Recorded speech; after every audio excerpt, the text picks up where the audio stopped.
Vous êtes bénis parce que ce matin, vous êtes dans la présence de Dieu. Est-ce que quelqu'un est dans la joie? Alléluia. Alléluia, alléluia.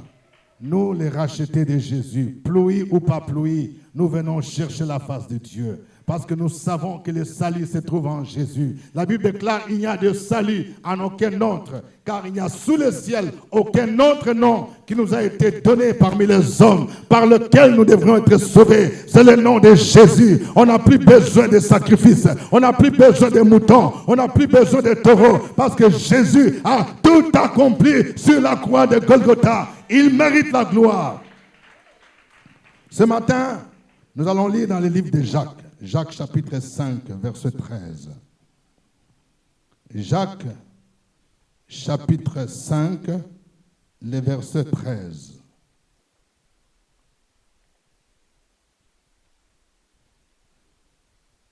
Quelqu'un parmi vous est-il dans la souffrance qu'il prie? Quelqu'un est-il dans la joie qu'il chante des cantiques? C'est une question qui nous est posée. Et je voudrais vous la poser ce matin. Quelqu'un parmi vous est-il dans la souffrance? Je viens entendre la voix. Est-ce qu'il y a quelqu'un qui est dans la souffrance? Est-ce que quelqu'un parmi vous est-il dans la souffrance? Levez la main si vous êtes dans la souffrance. Alors, quelle est la solution? Il prie. Jacques pose cette question. Quelqu'un parmi vous, parmi les enfants de Dieu, parmi ceux qui confessent Jésus, est-il dans la souffrance? Si oui, voici la solution, qu'il prie. Il ne dit pas qu'il murmure, il ne dit pas qu'il se lamente. Il dit qu'il prie. Le message de ce matin, c'est comment prier dans la souffrance. Parce qu'il y a des gens qui ne savent pas. Quand je souffre, quelle est mon attitude? Lorsqu'on parle de souffrance, il y a plusieurs types de souffrances. Il y a des souffrances physiques. Par exemple, on te bat, on te brutalise, on te persécute, tu tombes malade, tu as des douleurs, tu as des problèmes de maux de tête, des maux de ventre. C'est une souffrance physique. Alors le Seigneur te dit, si tu es dans la souffrance, que tu pries. J'entends souvent les gens dire, vraiment pasteur, vraiment, tellement que j'étais découragé, quoi. Bon, c'est pourquoi je ne pouvais même pas venir à l'église. Vraiment. Mais on te dit, quand tu es dans la souffrance, tu dois prier. Il y a aussi des souffrances morales. Par exemple, tu es calomnié. Les gens te disent, ce que tu n'as pas fait là, c'est ce que les gens disent que tu as fait. Et ton ami proche, c'est celui qui te poignarde. Il te calomnie, il dit des faussetés sur ta vie. Tu souffres moralement. Tu souffres d'une déception. Une déception amoureuse. Quelqu'un sur qui tu comptais. Tu dis que cet homme va me marier. Cette fille-là, je vais la marier. Et tu entends en dernière minute, tu dis que c'est fini entre toi et moi. Mais je t'ai fait quoi? Et tu souffres moralement. Je me souviens, comme je l'ai dit une fois, quand c'était la veille de la session, je ne connaissais pas encore Jésus. Une copine me dit, bon, on m'apprend qu'elle m'est trompée avec quelqu'un d'autre. J'ai fait tous les Notre Père, vraiment, ça n'a rien fait. La déception. Comment ça veut dire, elle me trompe? On te dit que quelqu'un te trompe. Ton mari te trompe. Vous n'avez même pas fait enfant. Pendant que vous êtes en train d'attendre l'enfantement, et puis quelqu'un te dit que ton mari, là, il a un enfant quelque part, je ne sais pas où, à Boisseau. Il a fait enfant avec une fille. Tu souffres moralement. Et dans la belle famille, il y a quelqu'un qui dit, c'est bien même. Cette femme-là n'a qu'à partir. Tu souffres moralement parce que celui que tu aimes là, t'a déçu. Quelqu'un parmi vous est-il dans la souffrance? Qu'elle soit physique, qu'elle soit morale, qu'elle soit psychologique, on te dit, tu dois prier. Les enfants d'Israël dans le désert ont choisi de murmurer contre Dieu. C'est la mauvaise attitude. Souvent, nous justifions les murmures, nous justifions la révolte, nous justifions nos péchés parce que je souffre. Pasteur, si tu savais comment je souffre, je n'ai même pas de quoi payer la lotion, je n'ai même pas de quoi payer, je ne sais pas, les transports. C'est difficile pour moi, c'est dur pour moi. j'ai fait quoi à Dieu? J'ai fait quoi à Dieu? Tu n'es pas le premier à souffrir. Dis à ton voisin, tu n'es pas le premier à souffrir. Si tu es dans la souffrance, on ne te dit pas de murmurer, on ne te dit pas de te révolter contre Dieu. Qui es-tu? La Bible nous dit que nous sommes des vases de terre. Si Dieu te donne la forme qu'il veut, tu ne peux pas te révolter contre Dieu. Parce que tu dis, pourquoi Dieu tu as fait ça? Pourquoi Dieu tu as permis ça? Il te dit, si tu es dans la souffrance, que tu pries. Les enfants d'Israël, pendant qu'ils étaient dans le désert, ils cheminaient vers la terre promise. Au lieu de dire merci au Seigneur. Par exemple, quand ils avaient la manne, ils ont commencé à murmurer. Il y a même des gens qui commençaient à dire, mais Moïse, c'est toi qui nous as conduits dans le désert. Souvent, c'est ce que les gens font. Quand il y a la souffrance, on cherche toujours quelqu'un, un bouc émissaire. Si je souffre, c'est à cause de mon mari. Si je souffre, c'est à cause de ma femme. Si je souffre, c'est à cause de mon père. Si je souffre, c'est à cause de mon oncle. Si je souffre, c'est à cause de ce gouvernement. Jamais des gens n'assument leurs responsabilités. Les enfants d'Israël ont commencé à bouder. Ils ont dit, si nous souffrons, c'est à cause de Moïse. Ils ont oublié que c'est Moïse que Dieu a utilisé pour les faire sortir de la terre promise. Il y a même des gens qui ont dit, nommons notre chef pour retourner en Égypte. Dis à ton voisin, ne retourne pas en Égypte. À cause de la souffrance. Ils se sont fait un veau d'or. Quelqu'un parmi vous était dans la souffrance qu'il priait. Comment prier dans la souffrance? Alors, pour prier dans la souffrance, il faut que nous puissions d'abord catégoriser les types de souffrance. Il y a 3 types de souffrance. Dis à ton voisin, il y a 3 types de souffrance. Parce qu'il y a des gens qui ne savent pas comment orienter la prière. C'est quelle prière je dois faire quand je souffre. C'est selon les types de souffrance. Premier type de souffrance, c'est ce qu'on appelle les épreuves. Quelqu'un qui dise les épreuves. Une épreuve, c'est une souffrance que Dieu permet dans ta vie. Ce n'est pas parce que tu as péché. Tu peux être juste. Tu es attaché au Seigneur. Tu crains Dieu. Tu mènes une vie de sanctification. Tu donnes même des offrandes, tes dîmes. Mais il y a quelque chose, un malheur qui arrive dans ta vie. Ça s'appelle épreuve. Et ça arrive dans la vie de tout chrétien. La vie chrétienne, ce n'est pas un chemin où il n'y a que des roses. Jésus lui-même est passé par là. Il a dit, si quelqu'un veut me suivre, qu'il se charge chaque jour de quoi? De sa croix. C'est-à-dire, chacun a sa croix. Ta croix, là, elle est différente de la mienne. Ta croix, elle est différente de l'autre. Chacun a sa croix. Qu'il porte la croix. Il y a beaucoup de gens qui veulent ressembler à Jésus seulement dans la gloire. Nous sommes des princes, nous sommes des princesses, nous appartenons au roi des rois. Mais avant d'entrer dans la gloire, Jésus est passé par où? La croix d'abord. Dis à ton voisin, la croix d'abord. C'est après la croix qu'il y a maintenant la gloire. Il y a l'épreuve. Alors, nous allons lire 1 Pierre chapitre 4, versets 12 à 16. 1 Pierre chapitre 4, 12 à 16. Ce passage dit, c'est une souffrance, qu'est-ce que j'ai dit là? Bien-aimé, voilà, ça commence par bien-aimé. Bien-aimé, ne soyez pas surpris comme d'une chose étrange qui vous arrive de la fournaise qui est au milieu de vous pour vous éprouver. Réjouissez-vous au contraire de la part que vous avez aux souffrances de Christ, afin que vous soyez aussi dans la joie et dans l'allégresse lorsque sa gloire apparaîtra. Si vous êtes outragés pour le nom de Christ, vous êtes heureux, parce que l'esprit de gloire, l'esprit de Dieu repose sur vous, que nul de vous en effet ne souffre comme meurtrier, ou voleur, ou malfaiteur, ou comme s'ingérant dans les affaires d'autrui. Mais si quelqu'un souffre comme chrétien, qu'il n'en ait point honte, mais plutôt qu'il glorifie Dieu à cause de son nom. Amen. Voyez, on peut souffrir comme chrétien, ça veut dire à cause de ta foi. Par exemple, tu refuses d'aller offrir des sacrifices au village. Les gens te disent que bon, nous sommes de telle ethnie. Quand il y a fête des générations, tout le monde doit venir. Voici les pratiques auxquelles il faut passer. Mais toi, tu dis non, moi, ma foi en Jésus m'interdit. Et puis un oncle te dit, toi, tu es qui? On t'insulte. On te traite de tous les mots. Tu souffres parce que tu es chrétien.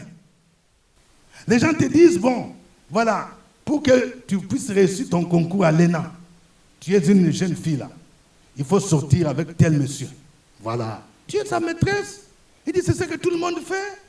Ce monsieur-là, donc c'est lui, il signe. Ou bien toi, tu ne veux pas. Quand tu pars à l'ENA, on va te pistonner. Tu es sous-préfet, préfet. Et toute la famille là, on est derrière toi. C'est sur toi qu'on compte. Tu dis la vieille, moi, ça là, je ne veux pas. Et puis quelqu'un commence à te maudire. Tu souffres parce que tu es chrétien. Tu souffres parce que ta position s'aligne avec Jésus. Et là, le Seigneur te dit ici, si quelqu'un souffre parce qu'il est chrétien, quelle prière tu dois faire? Il faut glorifier Dieu. Il faut louer le Seigneur. C'est ça la prière que tu dois faire. Quand tu souffres en tant que chrétien, tu dois louer le Seigneur. Tu dois bénir le nom du Seigneur. Ce n'est pas le moment de pleurer. Tu dois glorifier le nom du Seigneur. Dans le psaume 34, versets 1 à 2, David dit, je bénirai l'Éternel en tout temps. Sa louange sera toujours dans ma bouche. Quand David dit, je bénirai l'Éternel en tout temps, ça veut dire en toutes circonstances. C'est dur. C'est dur quand on t'annonce par exemple que non, toi tu n'es pas retenu dans ce concours-là. Toi là, tu auras 0. Je me souviens quand j'étais étudiant, il y a un professeur de arithmétique commerciale et de gestion financière. Quand il corrigeait là, les copies, il ne mettait pas les notes et puis il recevait les gens dans son bureau. Alors quand il te reçoit, il te dit, dans ce monde, il y a deux choses. Il y a les langages et les moyens. Les langages, c'est nous. Les moyens, c'est vous qui les fournissez. Donc, ta moyenne dépend de ta poche. Il te dit, par exemple, bon, si tu veux, par exemple, avoir 12, ça fait 50 000. Et si tu veux 14, tu majores à 70 000. Bon, il y a des gens qui donnaient. Alors, quand c'était une jeune fille, là, il y a une jeune fille, elle était très jolie, très belle. Elle dit, moi-même 100 000, je vais donner. Elle lui dit, mais qui te dit que j'ai besoin de ton argent? Moi, j'ai besoin de toi-même. Là. Elle est sortie en pleurant. Je ne sais pas, je ne comprends pas. Je ne comprends pas. Donne-lui l'argent. Il dit, il ne veut pas l'argent. J'ai même augmenté. Il dit, voilà, je te donne rendez-vous à tel hôtel. Il y a des gens qui disent, mais ça fait quoi? Ma chérie, dans la vie, c'est comme ça. Tu fais une fois et puis tu te confesses. Quelqu'un dit, je refuse. Ce n'est pas facile d'être chrétien aujourd'hui au XXIe siècle. C'est ça être chrétien. Tu refuses quelque chose. Joseph a souffert. Pourquoi? Parce qu'il a refusé les avances de sa patronne. Ça se fait encore aujourd'hui. On te dit qu'il faut rentrer dans les réseaux de PD. Si on veut qu'on te pistonne comme ministre. Si tu veux qu'on te pistonne, tu dis non, moi je ne peux pas faire ça. Mais ça fait quoi? Ça fait quoi? Beaucoup de gens se sont compromis. Tu souffres, il y a des gens, tu vas voir, qui sont venus après toi. C'est toi leur maître de stage. Il vient d'entrer il y a 1 an, 2 ans, 3 ans, et puis il gravit tous les échelons. Devient, je ne sais pas, A1, A2, A3, ainsi de suite. Toi, tu es toujours, je ne sais pas, à A combien, à A0. Quelqu'un dit, ce n'est pas normal. Tu souffres en tant que chrétien. Tu dois glorifier le Seigneur. Tu vas louer le Seigneur. Paul et Silas.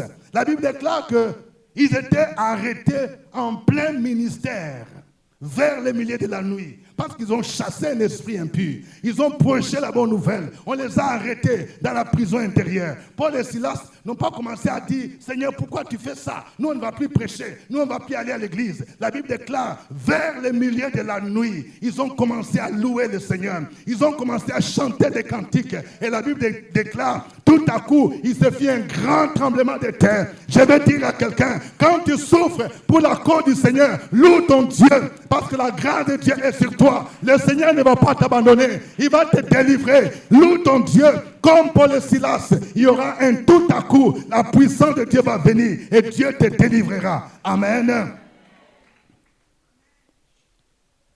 Job était un homme juste.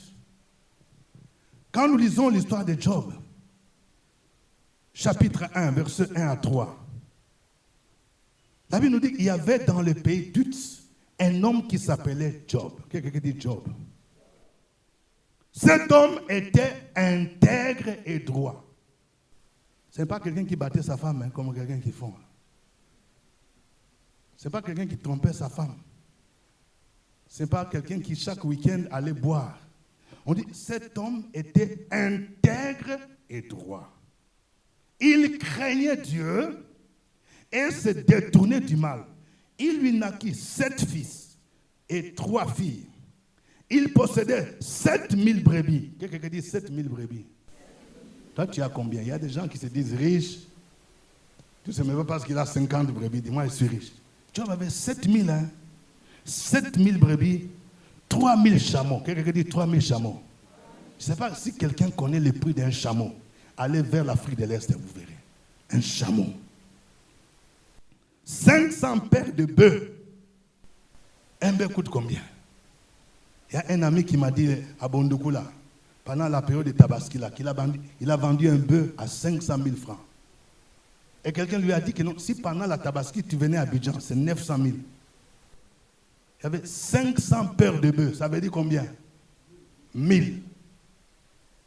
Ça, c'est ce que Job avait. 500 paires de bœufs. 500 ânesses. Et puis un très grand nombre de serviteurs. C'est-à-dire, on ne peut même pas compter ça.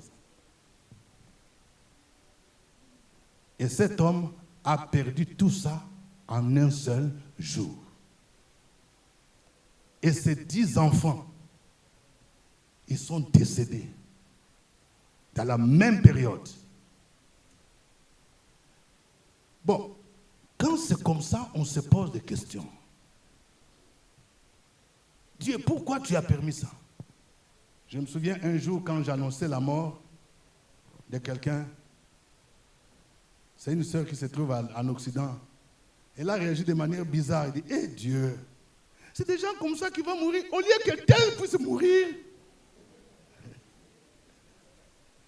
Celui qui est mort, il est bien même. C'est des gens comme tel, il cite les noms. C'est tel là qui devait mourir. Pourquoi Dieu fait ça? Quelqu'un comme Job, et il craignait Dieu. Et puis, il perd tous ses biens en un seul jour. Même bredouille. Il perd ses enfants en un seul jour.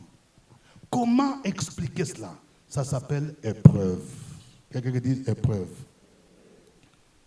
Mais ce qui nous intéresse, c'est comment Job a prié. Sa femme, à un moment donné, voulait le pousser qu'il maudisse Dieu. Il y a des gens qui maudissent Dieu. Seigneur, je vais dire quoi? Seigneur, je vais dire quoi? Oh, j'ai prêché. Ma tante là, elle va dire que ton Dieu là, c'est un menteur. Je vais dire quoi même? Je vais dire quoi même? Seigneur, et j'ai honte. Bon, il y a des gens parfois, c'est avec douleur. Job pouvait dire ça. Mais écoutez la prière de Job. Job chapitre 1, verset 20 à 22. Alors Job se leva, déchira son manteau. Il se rasa la tête. Puis se jetant par terre, il se prosterna et dit, je suis sorti nu du sein de ma mère. Et nu, je retournerai dans le sein de la terre. L'Éternel a donné, l'Éternel a ôté. Que le nom de l'Éternel soit béni. Que le nom de l'Éternel soit béni. Et le texte ajoute, en tout cela, Job ne pécha point et n'attribua rien d'injuste à Dieu. Comment prier pendant l'épreuve? C'est la louange. Même quand tu ne comprends pas pourquoi c'est arrivé, tu bénis le nom du Seigneur. Deuxième type de souffrance, ce sont nos souffrances dues à nos propres péchés. Pour l'épreuve, c'est différent. Tu n'as pas péché, mais Dieu permet des choses difficiles. Mais il y a des souffrances qui sont dues à ce que toi-même tu as fait. C'est-à-dire, toi-même tu es la cause de ta souffrance. Et tu dois les reconnaître. Tant que tu ne reconnais pas ce que tu as fait là, ta situation ne peut pas changer. Et là, nous allons voir que la prière que nous devons faire, c'est la prière de repentance. Quelqu'un dit repentance.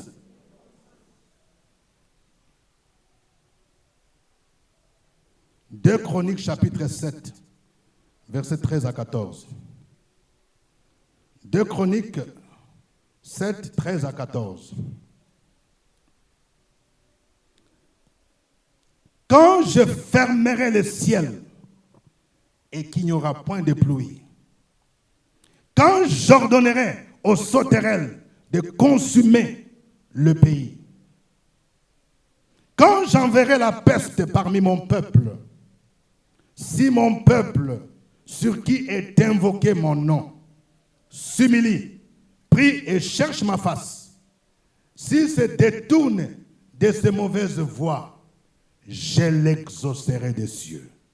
Je lui pardonnerai son péché, je guérirai son pays. Amen. Voici un passage biblique important pour les chrétiens. Dieu était en train de dire à son peuple, il dit, attends, si vous voyez 3 mots dans votre vie, c'est qu'il y a problème. Quelqu'un dit, il y a problème. Premièrement, il dit, quand je fermerai le ciel et qu'il n'y a pas de pluie. Vous savez, quand Dieu ferme le ciel sur ta vie là, c'est-à-dire que tout ce que tu fais là, rien ne peut marcher. Tu vas faire commerce là. Pour les autres, ça marche. Pour toi, ça ne marche pas. On t'escroque. Tu vas chercher à faire quelque chose. Tu vas faire concours. C'est toi-même qui montras à quelqu'un. Tu es intelligent, hein? Mais celui à qui tu montrais, c'est toi qui montrais les réponses là. Lui, il est admis. Mais pour toi là, tu as échoué. C'est-à-dire, le ciel est fermé. Quand le ciel est fermé sur ta tête là, rien ne peut marcher. Tu peux aller, tu t'en vas en France, arriver à l'aéroport, Charles de Gaulle. Toi, on te ramène. On dit, toi, tu ressembles à un escroc. Je n'ai rien escroc, toi. Il faut retourner. On te fait retourner. Tu dis, mais j'ai fait quoi? On dirait une malédiction est en train de te suivre partout, dans tout ce que tu fais. Dieu dit, quand vous allez voir ça, ça veut dire, le ciel est fermé sur ta tête. Deuxième signe, il dit, quand j'enverrai quoi? Les sauterelles pour consumer le pays. Les sauterelles, c'est le signe de tout ce qui vient pour détruire. Dès que tu fais quelque chose là, ça commence à aller. On dirait quelque chose vient, boum, ça détruit tout et ça te ramène à zéro. Tu dis, bon, je vais faire poulailler. Ou bien je vais élever les œufs là, ainsi de suite. Moi, à un moment donné, quand j'ai fini mes études, j'ai commencé à faire commerce. Un jour, plaquette d'œufs là, à peu près 20. Pendant qu'on est en train de déplacer là, tout. Bon, je vais dire, je vais manger omelette. Tu vas manger omelette de combien?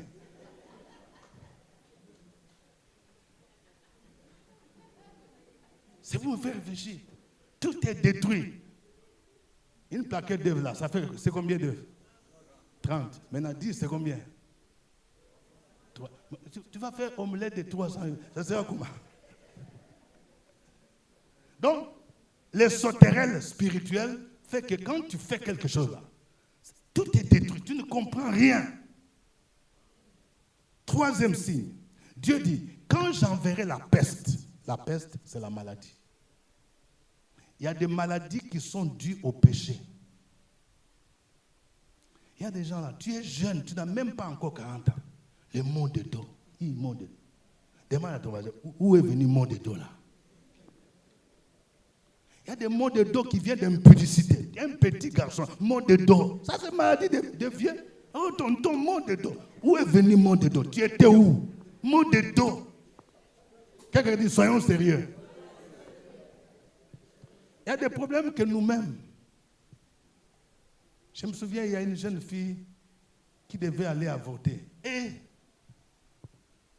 on dit il y avait un papa qui était spécialiste de curettage. Il y a des gens qui connaissent tout ça. Et il y a un papa quelque part. Il fait curettage. Mais il semble curettage là, ça c'est compliqué. Ça fait des douleurs.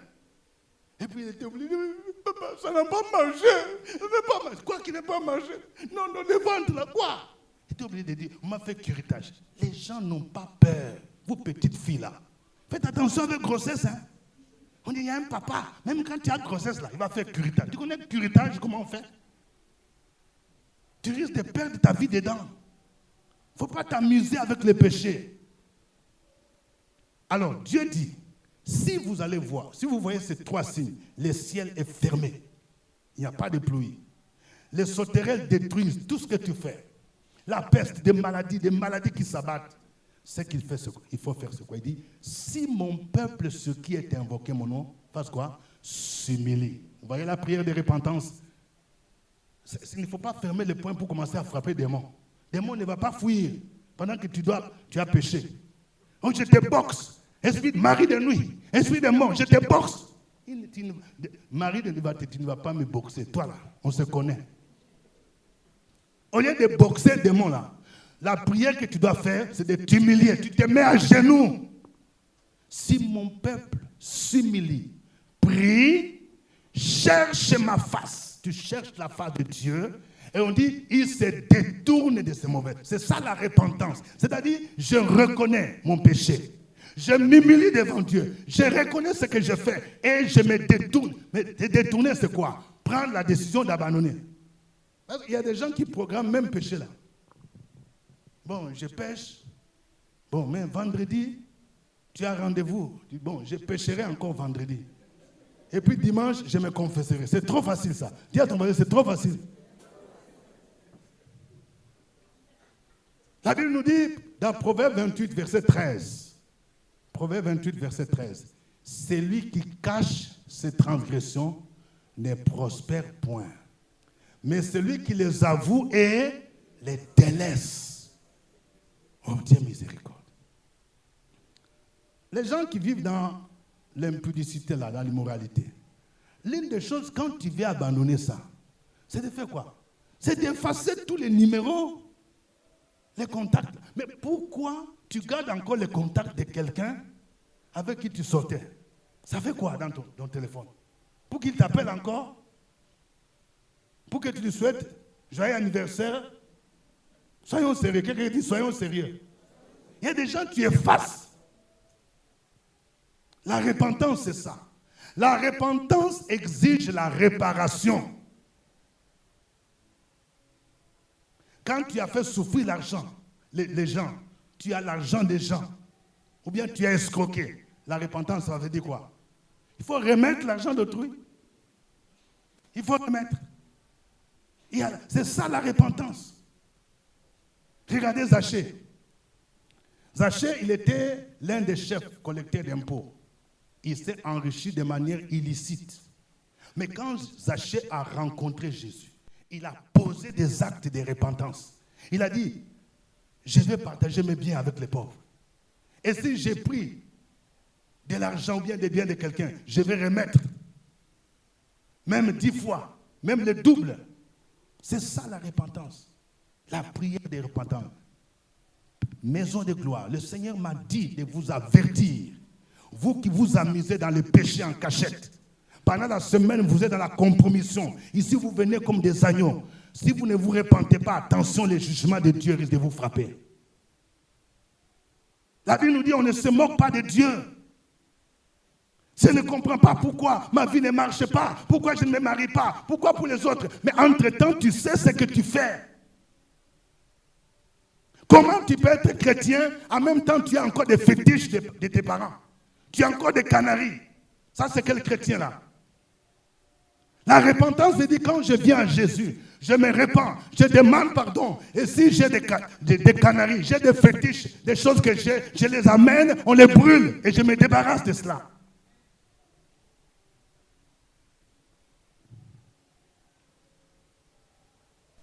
Tant qu'on ne serait pas papa, c'est compliqué. Nous avons vu les cas d'Akan. Nous avons vu ce qu'Akan a fait. Il a vu un manteau de chinéar, il a vu un lingot d'or, il a vu de l'argent, il a pris ces choses, il les a cachées. Et ça a amené le malheur dans tout Israël. Et Dieu dit, je ne serai plus avec vous jusqu'à ce que vous ayez ôté l'interdit. C'est-à-dire il faut la repentance. Et si vous lisez la suite de l'histoire, vous verrez qu'Akan, là, à l'époque, là, il fallait qu'on les brûle. Parfois, c'est difficile, parfois pour corriger quelque chose. Dieu passe par des moyens un peu durs. On devait brûler Akan, parce qu'Akan est devenu comme le symbole du péché. Et c'est quand on l'a brûlé, lui et sa maison, que la colère de Dieu s'est apaisée. Donc, quand la souffrance vient d'un péché, il faut se repentir. Il faut s'humilier devant Dieu. S'il y a quelqu'un ce matin, tu sais que tu souffres d'une maladie, tu souffres d'une situation de blocage qui sont dus à ce que tu as fait toi-même, humilie-toi, reconnais cela. Sois sincère. Il y a même des gens, quand ils viennent voir le pasteur, vous venez voir, mais vous ne dites pas tout ce que vous avez fait. Mais il y a des choses que vous cachez. Et vous croyez que Dieu ne sait pas ça? Tant que vous ne serez pas repentis, votre situation ne peut pas évoluer.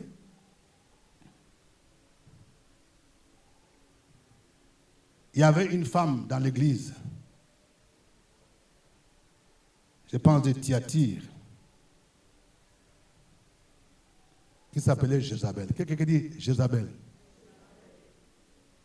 Je vais lire Apocalypse 2, 20 à 23. Apocalypse 2, 20 à 23.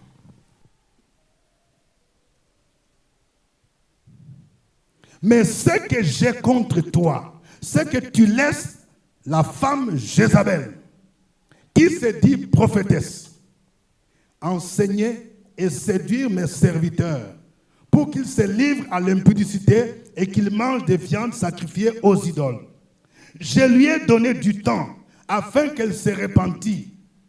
Elle ne veut pas se repentir de son impudicité. Voici, je vais la jeter sur un lit et envoyer une grande tribulation à ceux qui commettent adultère avec elle, à moins qu'ils ne se repentent de leurs œuvres. Je les ferai mourir de mort, ces enfants, et toutes les églises connaîtront que je suis celui qui sonde les reins et le cœur, et je vous rendrai à chacun selon vos œuvres. Amen. Dieu dit à son église, il dit dans votre église là, il y a une femme qui s'appelle Jézabel. Cette femme-là, elle s'est attribuée le titre de prophétesse. Prophétesse Jézabel. Elle dit, elle voulait enseigner. Elle enseignait, mais pourquoi? Pour séduire les serviteurs de Dieu. Pour les pousser à faire deux choses. À commettre l'impudicité et puis à manger les viandes sacrifiées aux idoles. Donc, Jézabel était spécialiste en réception. Je te reçois chez moi. Tu manges quoi? Poulet braisé. Voilà. Et les gens disaient, et cette femme, elle a l'amour d'air. Elle mange, elle prépare foutou, elle prépare banane, sauce là. Alors que sa nourriture là, c'était une nourriture envoûtée. Alors les gens qui n'avaient pas de discernement allaient tous les jours, réception de Jézabel. Réception des hommes de Dieu chez Jézabel. Toi tu manges quoi? Tu veux que je te serve quelle sauce? Sauce gombo. Voilà. Il y a tout chez Jézabel. Tu veux quoi? Tu veux safou, tu veux igname. Tout ce que tu veux là. Mais quand tu as mangé la nourriture de Jézabel là, après tu te retrouves avec elle au lit. Oui, les chrétiens doivent être disciplinés. Il y a un jeune qui m'a dit comme ça, il y a quelques années en arrière, on dit que dans son église, il y avait une activité l'après-midi, comme on fait ici, bonheur conjugal, tout ça. Et puis, il devait revenir vers 15 heures. Alors, une sœur de l'église dit, bon, comme toi, tu es loin de l'église, là, au lieu que tu rentres, moi, je suis à côté ici. Donc, tu viens chez nous, tu viens chez moi comme ça, tu vas te reposer, je vais préparer foutou. Tu veux quoi? C'est quel foutou? Oui, je vais foutou, c'est ça même que j'aime. Il m'a dit, papa, je n'ai rien compris. Après avoir mangé foutu là, j'ai regardé, ce n'est pas la télé. Et puis, je me suis juste couché sur la chaise. Je n'ai rien compris. Je me suis retrouvé dans la chambre avec la sœur. Quelqu'un qui dit Jézabel. Je ne veux pas qu'il y ait de Jézabel ici. Mais Jézabel, elle a fait ça. Mais Dieu dit, ce que Jézabel fait là, je sais. Dieu dit, je lui donne un avertissement. Je vais la jeter dans un lit. D'abord, elle-même, Jézabel. Je vais la punir parce que tu ne peux pas venir à l'église pour faire ça. Et puis Dieu va te laisser. Et il dit, même ceux qui commettent impudicité avec eux aussi, je vais les jeter dans un lit. Il dit, même les enfants là. Dieu dit, je vais frapper même les enfants, ils vont mourir. Parfois, quand nous lisons de tels passages, ça nous fait peur, mais ça nous montre que nous devons avoir la crainte de Dieu. Ça veut dire que quand nous souffrons à cause de nos péchés, Dieu nous demande de faire la prière de repentance. Demander pardon. T'humilier. Il y a des péchés qui nécessitent que tu vois les pasteurs. Tu viens dire la vérité. Voici dans ma vie. Il y a des péchés qui te fatiguent. Peut-être que ce sont des liens. Tu viens, on prie pour toi, pour que tu sois délivré, au lieu de continuer à faire semblant. Alors que tu vis dans les liens. Troisième type de souffrance, c'est la souffrance que Satan cherche à nous imposer. La souffrance que Satan cherche à nous imposer. La souffrance qui vient des puissances sataniques, qui vient des démons. Il y a des gens, par exemple, tu n'arrives pas à te marier tout simplement parce qu'il y a un esprit de mari de nuit qui te poursuit. La nuit, tu es là. Il est comme ton mari. Il dit, je ne vais pas te laisser. Je ne vais pas t'abandonner. Il y a des gens qui ne prospèrent pas dans tout ce qu'ils font. Parce qu'ils ont un esprit de pauvreté. Il y a des gens qui sont toujours malades parce que c'est un esprit de mort qui te poursuit. Tu as toujours des douleurs. Vous allez voir les médecins. Ils ne voient rien de clair. On fait des examens. Tu as fini tout ton argent. Mais c'est un démon qui est caché. Et là, la prière qu'il faut faire, c'est la prière de combat. C'est la prière d'autorité. Jésus a dit, je vous ai donné le pouvoir de marcher sur les serpents, sur les scorpions, sur toute la puissance de l'ennemi, et rien ne peut vous nuire. Donc, il faut savoir distinguer pour savoir, est-ce que je suis dans quel cas? Matthieu 17, 14 à 21. Matthieu 17, 14 à 21 nous parle d'une histoire. Lorsqu'ils furent arrivés près de la foule, un homme vint se jeter à genoux devant Jésus et dit, Seigneur, aie pitié de mon fils qui est lunatique et qui souffre cruellement. Il tombe souvent dans le feu et souvent dans l'eau. Je l'ai amené à tes disciples. Ils n'ont pas pu le guérir. Race incrédule et perverse, répondit Jésus. Jusqu'à quand serai-je avec vous? Jusqu'à quand vous supporterai-je? Amenez-les-moi ici. Jésus parla sévèrement au démon qui sortit de lui et l'enfant fut guéri à l'heure même. Alors les disciples s'approchèrent de Jésus et lui dirent en particulier, « Pourquoi n'avons-nous pas pu chasser ces démons? C'est à cause de votre incrédulité, leur dit Jésus.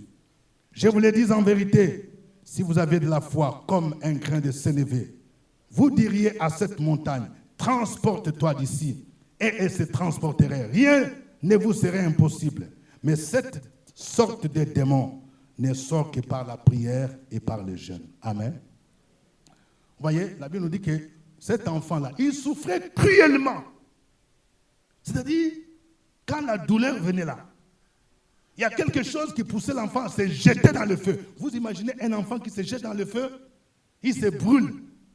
Il avait mal partout. Et ses parents disaient, mais qu'est-ce qui arrive à notre enfant? Il souffre cruellement.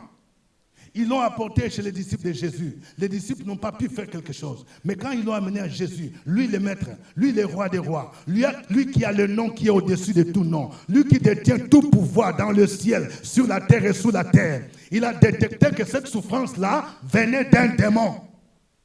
Et il a commandé au démon, il dit, sors! Le démon est parti.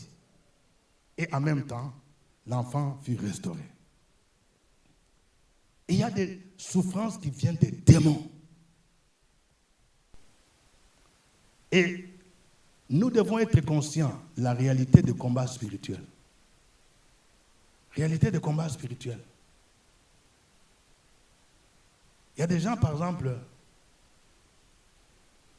il y a des cafards. Des cafards bizarres, hein? Vous n'avez jamais vu ça? Tu vois des cafards qui viennent dans la chambre. Parfois, c'est l'Esprit de Dieu. Tu vois cafard là, quand tu poursuis cafard là, il commence à courir comme un homme. Il faut les poursuivre, tu dis, je t'écrase au nom de Jésus. Non, ce sont des réalités. Hein. Parfois, il y a des chats qui miaulent de manière bizarre. On dirait quelqu'un qui est en train de... On dirait qu'il y a funérailles. Quand c'est comme ça, tu dis, j'envoie le feu. Non, c'est sérieux. Il y a des choses, il ne faut pas badiner. Il y a des choses, quand tu vois là, ça revient. Et parfois, aux mêmes heures, tu dois te lever, commencer à prier. Il ne faut pas t'amuser avec ça. C'est comme si on était en train de programmer la mort dans votre famille. Et il commence à faire, à anticiper funérailles. Mais il y a des gens, parfois, vous entendez, miaou, et puis toi, tu regardes, novelas jusqu'à 1h. Il y a des choses sérieuses qui se passent dans votre vie et tu es en train de regarder novelas. 1h30, un ami t'appelle, oh Joe, tu es où? Je suis à la rue Princesse. Tu ne comprends pas que tu es en danger. Et que tu dois prier. Le diable rôde comme un lion rugissant. Et là, il faut lui résister, c'est par la prière. La prière d'autorité. Les chrétiens qui a Jésus, tu dois savoir que celui qui est en toi est plus puissant que celui qui est dans le monde. Le diable n'a pas peur. Quelqu'un a dit, le diable n'a pas peur des chrétiens qui parlent beaucoup. Mais il a peur du plus petit chrétien qui se met à genoux pour prier. Eh bien, il y a des gens qui disent, Satan ne va pas m'avoir. Pendant que tu es en train de boire verre de Koutougou. Non, il ne va pas m'avoir. Sorcier là, il ne peut rien. Mais c'est aussi déjà sur toi. Quelqu'un dit, soyons sérieux. Donc, la souffrance qui vient de Satan, des démons là, tu dois te lever dans la prière d'autorité. Tu dois dire à Satan, tu dois dire aux démons que vous avez été vaincus à la croix de Golgotha. Parce que Jésus a dit dans Luc 10, verset 19, voici, je vous ai donné le pouvoir de marcher sur les serpents, sur les scorpions, sur toute la puissance de l'ennemi et rien ne peut vous nuire. Mais attention, la prière d'autorité de combat, là, les démons ne peuvent vous obéir que si vous êtes en règle avec Dieu. Vous connaissez l'histoire des 7 fils de Séva dans Actes chapitre 19. Quand vous lisez cette histoire, on dit les 7 fils de Séva. C'était des enfants d'un sacrificateur. Hein? Leur papa était serviteur de Dieu. Alors quand ils regardaient le ministère de Paul, ils voyaient que Paul chassait des démons. Alors ils ont commencé à regarder. En bon, quand Paul est devant des démons, il dit, au nom de Jésus, démon part. Ils ont dit, ah, donc on connaît le secret. Donc il suffit seulement de dire, au nom de Jésus, part, et le démon va partir. Mais ils ne connaissaient pas Jésus. Ce sont des gens qui vivaient dans le mensonge, dans la magouille, dans la débauche. Alors eux aussi, ils ont trouvé quelqu'un qui était possédé. Ils ont dit, au nom de Jésus que Paul prêche, il faut partir. Lisez, c'est dans la Bible. Hein? On dit, démon a parlé. Il dit, nous on connaît Jésus là. On connaît Paul. Mais vous là, qui êtes-vous? Ils n'avaient pas de réponse. On dit, on les a frappés même. Frappe même des microbes et petits. On dit, ils s'enfuirent tout nus. Si toi tu t'amuses, tu veux qu'on te frappe là, tout nu, amuse-toi. Va dire au démon, démon, je te résiste. Démon, je te résiste. Je te résiste. Au nom de Jésus, que révérend Ngoumbi prêche. Démon va dire, révérend Ngoumbi, on le connaît. Hein? Mais toi, là, on se connaît. À Gonzac-Ville, là, à Bobo, à Kekwa, tu fais quoi là-bas? Tu vas me chasser, moi? Moi, je ne peux pas. On se connaît, Joe. Quand tu vas à l'intérieur, c'est dans quelle chambre tu dors? Et puis tu vas dire, démon, je te chasse. Démon ne va pas partir. Jacques chapitre 4, verset 7 dit, soumettez-vous donc à Dieu, résistez au diable et il fuira loin de vous. Vous voyez, ces versets, souvent les gens prennent seulement la fin. Hein? La Bible dit, résistez au diable, il fuira loin. Satan, je te résiste. Mais ça commence d'abord par, soumettez-vous à Dieu. C'est-à-dire, je me mets en règle d'abord. Avant de faire prière d'autorité là, regarde bien ta vie. Tu te soumets d'abord à Dieu, et puis tu résistes au diable, il fuira loin de toi. Quelqu'un parmi vous est-il dans la souffrance? Qu'il prie. Mais nous avons vu les 3 types de souffrances. Si c'est l'épreuve que Dieu permet, je dois bénir le nom du Seigneur. C'est une souffrance due à mes propres péchés. C'est quelle prière je fais? La repentance. Si c'est une prière que Satan cherche à m'imposer, je fais quoi? La prière de combat. Que Dieu vous bénisse.